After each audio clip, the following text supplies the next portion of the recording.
player on this play. It's more of, okay, it's a well-rounded game plan that attacks what the defense does. And then sometimes the defense plays a different coverage or plays a technique a different way and the ball goes somewhere else. So I would say it's mainly defensive related than more so than scheme. And with the nature of the receiver position, it's known as the kind of diva spot, but very different here, different receiving leaders every week. Is there a conversation that needs to be had just to kind of remind the group, like, hey, this is, how we do things. It's going to be different, or how exactly does that play out? I think the cool thing is when we celebrate each other's successes, it takes our focus off what didn't happen for us, and so that's the culture of the room right now. Is they were fired up for Diggsy last week. They were fired up for Kayshawn in week 1. They're fired up for Mack getting his first touchdown of the year in Miami. It was more of a celebration each week than it was, hey, I got to lift you up because you didn't get X, Y, or Z. If we can maintain that, I think the focus stays on winning and celebrating others and knowing that in the course of 4 games, we've had, multiple different leading receivers. We've had multiple different target leaders. And, it's been, the wealth has been spread out a little bit. Talking about Kayshawn, what do you see from him when he's knocking the ball? Yeah, he's continuing to grow into the identity that we expect from our guys with his effort, his finish, and the details of his assignments. I think he's becoming, that's been fun to see as well. And I think he just continues to get more and more confident and physically ready to go for higher rep counts. We was talking about how disguise coverages affect quarterbacks, but what's the key for receivers to make sure in this offense specifically they're running the right routes and doing the right things when they're kind of switching things up post snap? Yeah, good question. They have a lot of decision-making routes based off of coverage. Sometimes it's 1 high, 2 high. Sometimes it's man versus zone. We have to be great at seeing the picture post snap because teams will try to fool you pre-snap, especially a defense like this that's been together so long and the scheme hasn't changed very much. So we have to be dynamic at seeing the whole picture post-snap. And if we do that well, I think we'll lead ourselves to good decisions. With DeMario, we saw the big block on Hunter Henry's touchdown. Is that something that can allow a guy more opportunities in the passing game? Absolutely. And, I would be remiss if I didn't say that he got open a number of times in the game as well. The ball happened to go somewhere else. A couple of Diggsy's big plays. Pop was, wide open as well. So that goes back to our earlier conversation about sometimes the defense is going to send the ball one way or another. We just got to keep doing our job consistently. When you show that you're going to play our brand of football, our team identity of football, you're going to get more and more opportunities to be in there. And as that ball keeps getting spread around, eventually it'll find you. What's this evolving as a receivers coach? It's obviously more experience with the quarterback side, which seems like it would play pretty well here. But yeah, what's this season been like for you so far? It's been fun. I feel really fortunate to be with this group. This staff has been awesome. The collaboration we've had and the fun that we've had together has been, motivating and invigorating for me. I approach the position with receivers a little bit different, I think, than some other receiver coaches. I just want to look at stuff on tape that needs help and find a way to serve. And so sometimes my drills are just trying to mimic what I saw on tape. It's not going to be some, perfect receiver drill or something that anyone's going to steal and go, take to their high school. I just want to serve those guys and help them get better. And I got a room full of guys that are hard workers, and that makes it really easy for me to show up to work. Could you actually break down the ball security drill you guys are doing? It looked like you were on the ground and then kind of preventing the punch out. What was the idea behind that? Yeah, so one of the things that can become an easy bad habit is if you're on the ground or you go to the ground to catch the football and no one's touched you, you go to get up and you push off the ground. Well, naturally you're going to let the ball loose with the other hand. I was trying to create an awareness that we've had a couple of times. Kayshawn last week when he had to go low to get that ball on the off-scheduled play to the left. When we get up, we've got to secure the ball the most because there are defenders closing in on us, and I don't want them to have an opportunity to punch it out. So it's simulating something like that, where we went to the ground to catch the ball and nobody touched us, but we can't get up lackadaisical. It's got to be intentional and purposeful with ball security. You guys are coming from a bunch of different systems. Wealth of knowledge in this system, but also just holistically in football. And then Graves gets involved too, and we have these great discussions that just kind of are all solution-oriented. It's not anyone trying to punch holes in somebody else's idea. It's more of how can we best make this work for the New England Patriots, and it's a really fun process. So we got time for one more. Does that ever translate over to the defensive side of the ball where the defensive guys are saying, hey, we're going against a scheme that Thomas is familiar with or you're familiar with? How do you think they might try to attack us? Sure. Yeah, I think it's natural, especially with the closeness we have as a staff. for Scott Booker to come down to my office and say, hey, you were with this player, or you were with this offensive coordinator, what do you think he's seeing on this, or vice versa, and so that's always a piece of it too. You don't want to go too far down that road because you don't know how things have changed since someone left somewhere.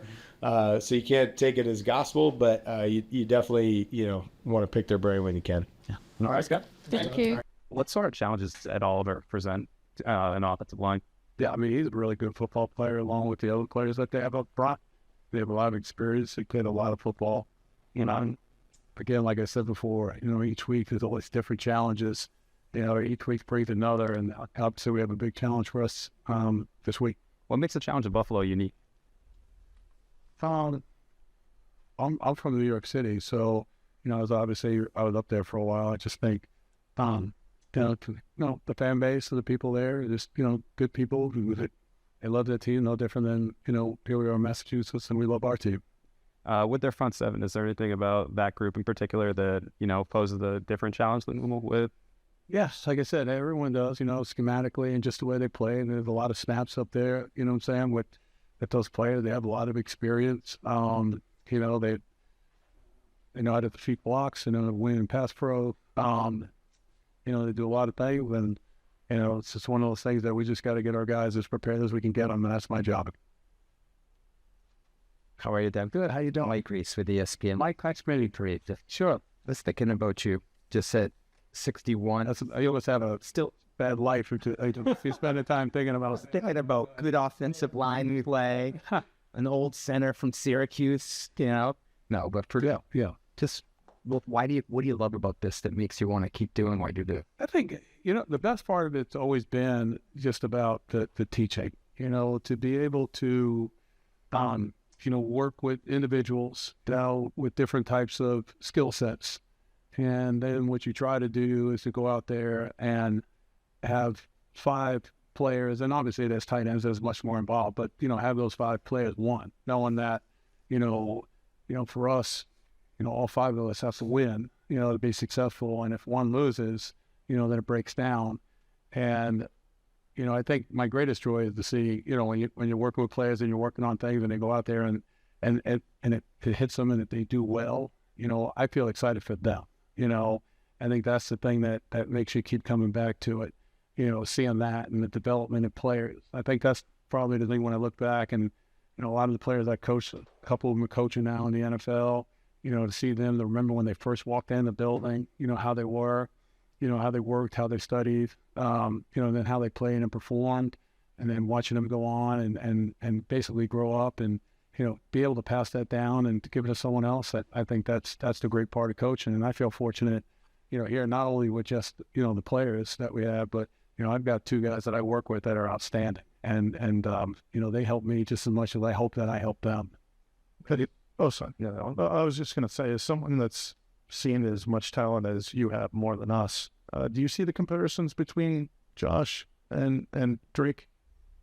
I'm sorry, I don't understand. No, just like everybody kind of is like, oh, Drake looks like Josh, like the QB comparison. Like, do you see the two? Oh, I'm so sorry. No, I know you're talking about Josh McDaniels. I'm like, no.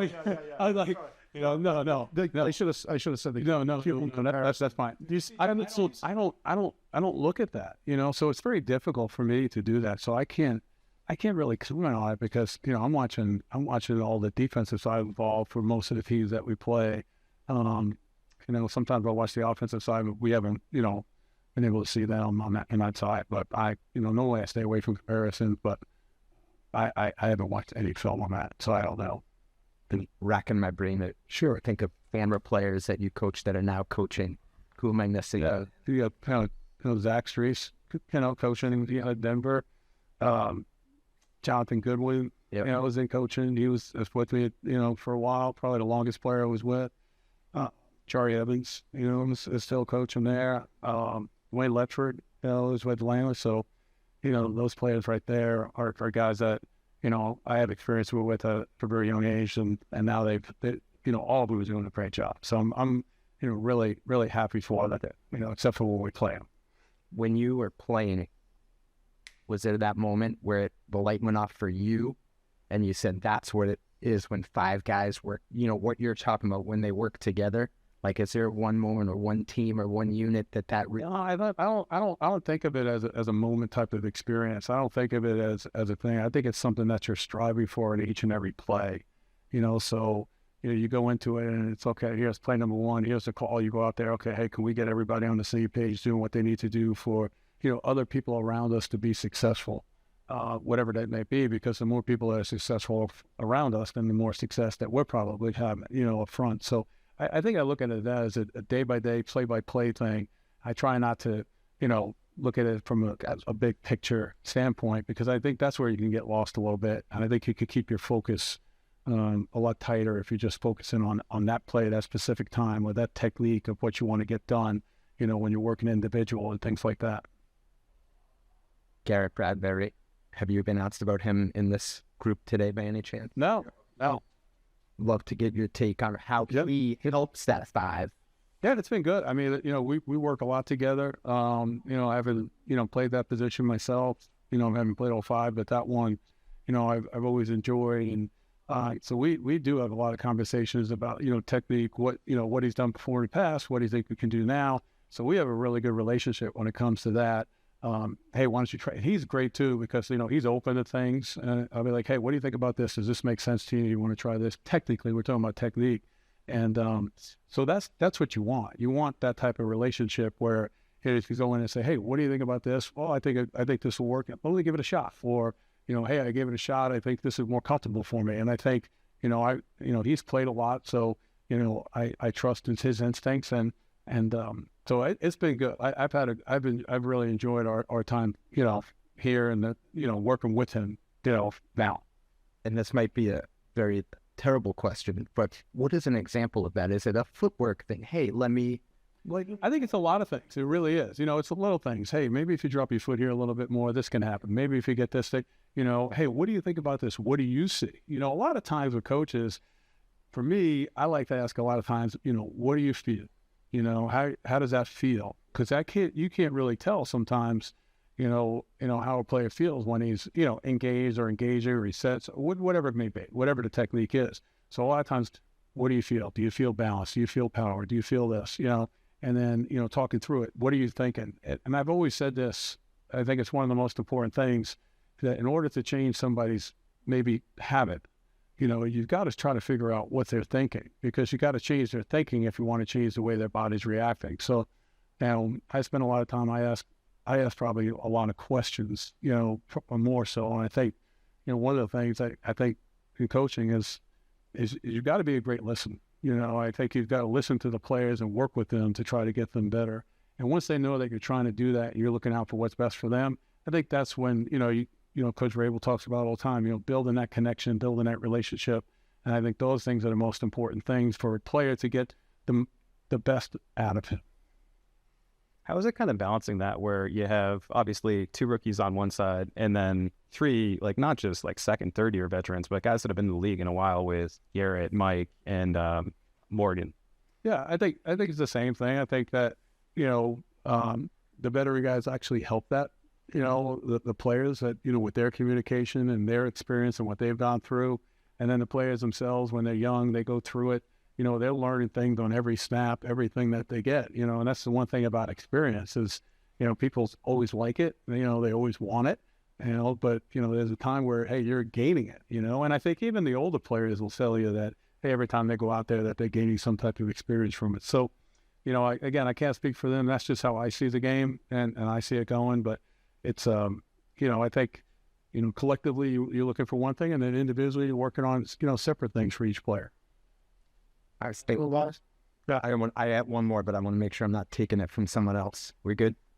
Silent snap count feels like it might be critical going into this environment. How do you not ensure a good silent snap count, but what makes that work? I don't think it's just like from this time on. I think for us as coaches, you look back, even my time in college, when I first started out, even when from the time probably when I left,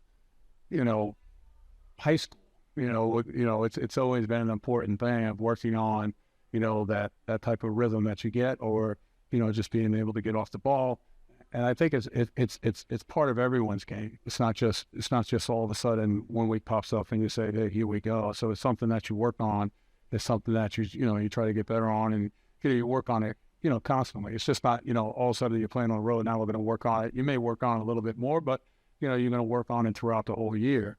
I think that, it's an important part. It's part of what we do as a game. It's part of what you have to do, really, and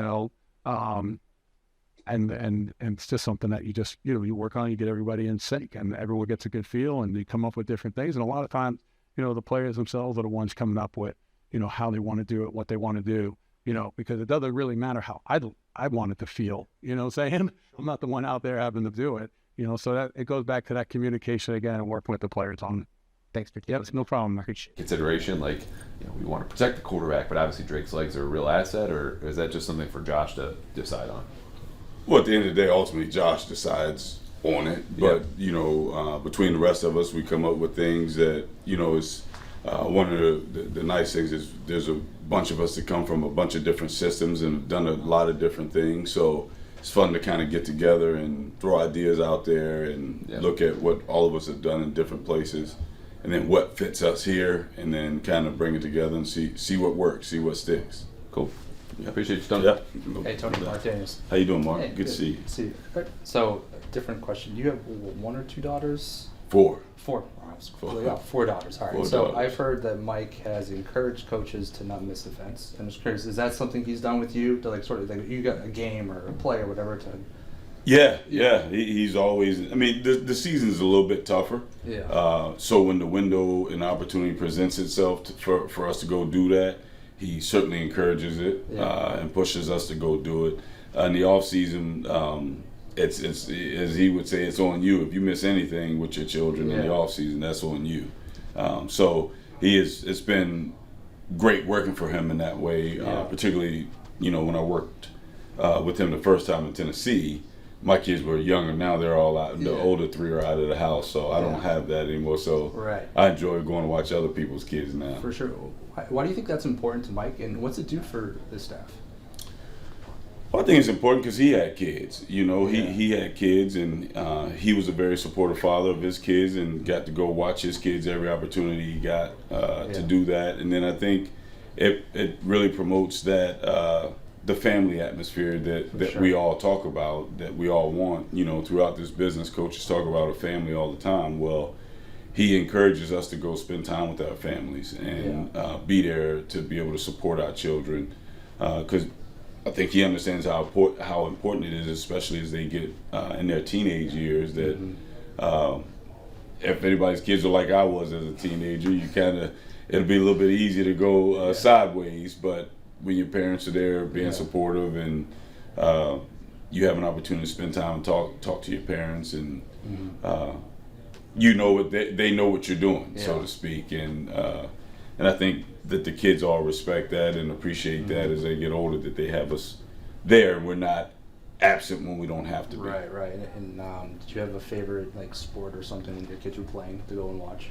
No, I enjoy watching them. It was a little bit different having all girls. God has a great sense of humor with that.